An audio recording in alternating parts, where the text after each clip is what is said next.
Well, good evening, everyone, and thanks for logging in and joining us for our evening devotions tonight. This is the first of our new way of doing this, and I hope you find it easier and helpful. It will mean that we can be able to share these videos and these devotions with folks who are not on Facebook, but who do have internet access.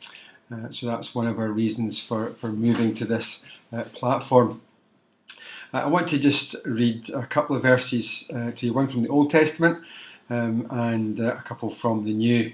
In Proverbs 9 and 10, we read, "The fear of the Lord is the beginning of wisdom, and knowledge of the Holy One is understanding." And then in Matthew 7, verses 7 and 8, we read, "Ask and it will be given to you, seek and you will find. Knock and the door will be opened to you. For everyone who asks receives, the one who seeks finds, and to the one who knocks the door will be opened."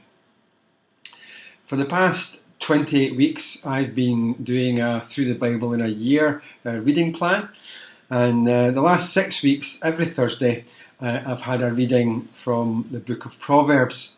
So I've had cause to think a lot about wisdom and what it is that makes us wise. In the Bible, wisdom is not about intelligence. It's not about academic achievement. It's not about having a PhD or anything like that. But it is rather about an outlook on life that understands how the world works alongside an understanding of what the will of God is. And so those who are wise have success in life.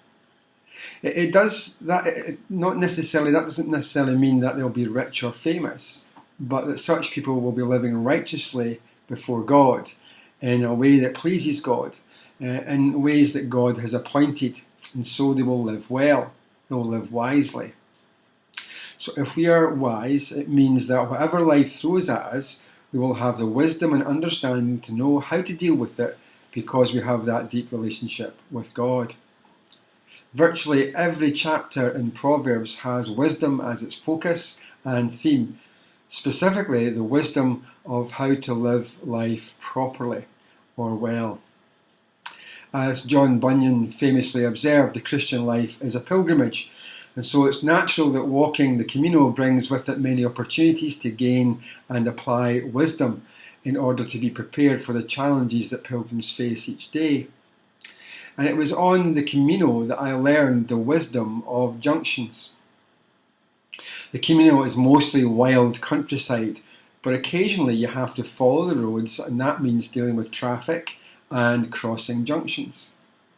On our very first day from Santa Ponce to Guilena, we'd only been walking for about an hour when we came to a large road junction. At first, the only signs we could see were the signs telling the drivers not to run us over. Ken had walked that path before, 7 years earlier, but these junctions all looked the same and he could not remember which way to go. And then, on the far side of the junction, on a wall supporting the motorway above us, we could just make out a faint yellow arrow. It wasn't big, but it gave us the directions that we needed. Unfortunately, it also meant crossing the junction. And just as we were thinking about how we were going to navigate that safely, a police car came zooming off the slip road. The police officers jump out and we thought, well, what are they going to do? They're going to arrest us. But no, actually, they stopped all the traffic so that we could cross the junction safely. The Spanish think you're quite mad walking the Camino, but they really respect you for doing it. I learned that day, and the next, and the next, that the junctions that you worry about from a distance will have a sign when you get there. In life, we will all come to all kinds of junctions where we'll have to make decisions about which way to go. And in order to make the right decisions, we need wisdom, and wisdom is, in part, being able to read the signs. It's understanding how life works. If you stop, take your time, think and pray, be alert, be aware to what's in front of you, you will know the way ahead. On the Camino, I learned that you start to develop a kind of sixth sense about where the signs will be. painted on trees, curbs, walls, lampposts. You quickly get the hang of it. You know where to look. However, sometimes you might have to walk 2 or 3 kilometres without an assuring red, yellow arrow to assure you that you are on the right track, pointing the way. And in those situations, what you have to do is trust the last arrow. In your pilgrimage of faith, trust the direction that God has already given you, and you will learn to read the signs as they appear that will take you on to the next step and on the right road and to the next junction. When we left to walk the Camino, we took all the right gear and we had the most up-to-date guidebook. In other words, we were prepared. To navigate the junctions of life, you have to trust God to help you use the wisdom and the knowledge that you already have, that He's already given you.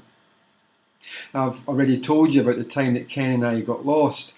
It added an extra 3 hours onto our walk, and it meant the last part was done in the blistering heat of the day. We got back onto the right track because as we passed a house we stopped and asked, or rather Ken asked in his fluent Spanish, for directions. And the directions we were given were spot on and took us onto the right path. Unfortunately, they took us past a cafe. The golden rule on the Camino is that if you come to a cafe, you stop for coffee.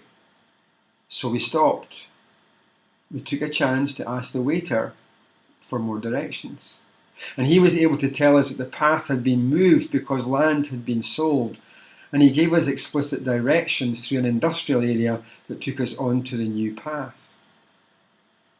The point is that in the junctions of life, when you don't know which direction to take, and the knowledge that you already have isn't enough, don't be afraid to stop and ask.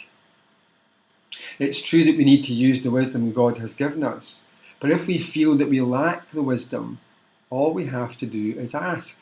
The Apostle James writes, "If any of you lacks wisdom, you should ask God, who gives generously to all without finding fault, and it will be given you. But when you ask, you must believe and not doubt, because the one who doubts is like a wave of the sea blown and tossed by the wind. That person should not expect to receive anything from the Lord. Such a person is double-minded and unstable in all they do." On the Camino, the walkers are called peregrino, or if you're a lady, peregrina. It simply means pilgrim. It's a reminder that whatever our reason for walking the Camino, we are all on a pilgrimage. That all of life is a pilgrimage, and that God is our guide. But He is also our loving Heavenly Father, and so He will guide us well. We need not be afraid of life's junctions. All we need to do is wait for Him.